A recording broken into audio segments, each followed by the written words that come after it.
नमस्कार। History cell के YouTube channel पे आप सबका स्वागत है। और एक बार फिर पिछले कुछ सालों से जो होता आ रहा है, संघी भक्त नथुराम गोडसे को ट्रेंड करवाएंगे। उनको लगता है कि ऐसा करने से वो बापू की महानता को कम कर रहे हैं और एक खूनी का महिमा मंडन कर रहे हैं। वो जानते हैं कि वो जिसका सम्मान करने का नाटक वो कर रहे हैं, वो महज एक खूनी था, नथुराम विनायक गोडसे। और उसका आदर्श और गुरु और जिसकी प्रेरणा से और जिसके आदेश से उसने मोहनदास करमचंद गांधी की हत्या की, वो सावरकर, वीडी सावरकर। इन दोनों को आज एक मुहिम चलाई जाती है संघियों द्वारा कि ये प्रखर देशभक्त थे, ये दिखाने की, और ये प्रस्थापित करने की कोशिश करते हैं। और 30 जनवरी को उनकी कोशिशें और जोर शोर से चलती है।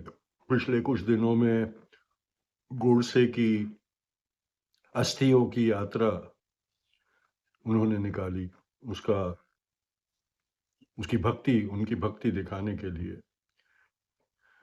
ये खूनी संस्कृति के लोग हैं जो खूनियों को ही अपना आदर्श मान सकते हैं। लेकिन हमने ये समझना बहुत जरूरी है कि जो दावे गोडसे ने किए खून के बाद, जब कोर्ट में मुकदमा चला, और अपने बचाव में जो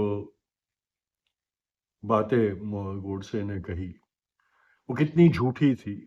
और खून करने के बाद उस खून को जायज ठहराने की कैसी कोशिश अपने गुरु के साथ मिलकर सावरकर की मदद से गोडसे ने करवाई। ये कहने की कोशिश की कि बंटवारा गांधी ने करवाया, ये कहने की कोशिश की कि गांधी मुसलमानों का नेता हमदर्द बन गया था और मुसलमानों की तरफ पक्षपात कर रहा था, हिंदू अहित कर रहा था। ये बताने की कोशिश की कि जो हिंदू नारियों के ऊपर, बहनों माताओं के ऊपर अत्याचार हुए, उसका दोष गोडसे ने गांधी के ऊपर डाला।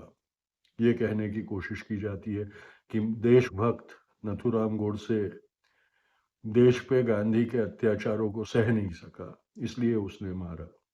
ये सारे झूठ थे, क्योंकि गांधी को मारने की साजिशें, बापू को मारने की साजिशें सन 34 से, जो हमें पता है, जो जिसके दस्तावेज है, पुरावे हैं, जिसका रिकॉर्ड है, वैसे जो प्रयत्न किए गए वो सन 34 से किए गए थे। और वही सारे के सारे पूना में जो सावरकरवादी सरफिरे थे, उनके गुट ने किए। इसके भी प्रमाण उन सब के रिकॉर्ड के साथ जुड़े हुए थे। बापू की हत्या का सही कारण था जो बापू ने दलितों का उद्धार करने के लिए, उनको समता दिलाने के लिए जो मुहिमें चलाई थी, वो सनातनी हिंदुओं को कभी कबूल नहीं हुई थी। उनको अपने राजकीय वर्चस्व को खतरा दिखता था, और इसीलिए जब जब बापू ने वो मुहिमें चलाई, तब तब सनातनी हिंदुओं ने बापू की हत्या करने की कोशिश की। और सनातनी हिंदुओं की सबसे बड़ी टोली पूना में तब थी सावरकरवादियों की, जो इन गांधी द्वेष और गांधी के ऊपर हमले करने में सबसे आगे हुआ करते थे। और उनमें सबसे बड़ा जो किसी का हाथ था, उनमें से 3 में तो रंगे हाथ नथुराम विनायक गोडसे, नारायण आप्टे और बाकी सावरकरवादी लोग शामिल थे, पकड़े गए थे। तो ये कोई आक्षेप नहीं है, जैसे आक्षेप हिंदुत्ववादी बापू के ऊपर करते हैं बेबुनियाद आक्षेप, वैसे बेबुनियाद आक्षेप नहीं है। ये प्रस्तावित तथ्य है, सत्य है। इसका जवाब वो नहीं दे सकते, क्योंकि उनके पास इसका कोई जवाब नहीं है। और इसी के चलते पार्टीशन के बाद जो त्रासदी हुई, और जिसके कारण कई लोगों के ऊपर अत्याचार सहने पड़े, उसके कारण पार्टीशन और उसके अत्याचार, उसके कारण जो भुगतना पड़ा, उसको का बहाना बनाकर गांधी की हत्या को सही और जरूरी ठहराने के लिए उपयोग किया गया और कई वर्षों तक इन झूठों का प्रचार, झूठ के प्रचार का प्रतिकार नहीं हुआ, इसलिए इसे लोग अब सच्चा मानने लगे। और व्हाट्सएप यूनिवर्सिटी में तो हर रोज एक नया झूठ सच बनाने की साजिश चलती रहती है और हम अब ऐसी एक प्रजा बन गए हैं जिन्होंने अपनी बुद्धि और अपनी तर्क शक्ति को गिरवी रखकर व्हाट्सएप के चेले बनने का कबूल कर लिया है। इसलिए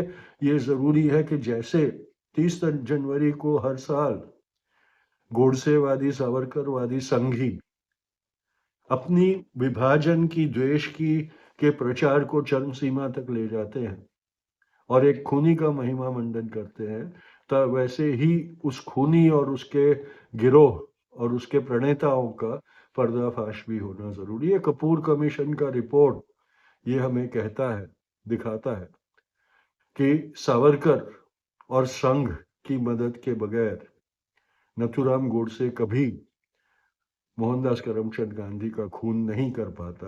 उसने कई बार कोशिशें की और नाकामयाब हुआ और ये दोनों की ताकत जब उसे प्राप्त हुई तभी वो उसे अंजाम दे सका। ये बात याद रखना जरूरी है। ये कौन खूनी थे? मारने वाला एक था, लेकिन मारने वाले की प्रेरणा देने वाले, उसको आदेश देने वाले, उसकी सहायता करने वाले सावरकर और संघ थे और ये दोष और ये इल्जाम से वो लोग कभी बच नहीं सकते।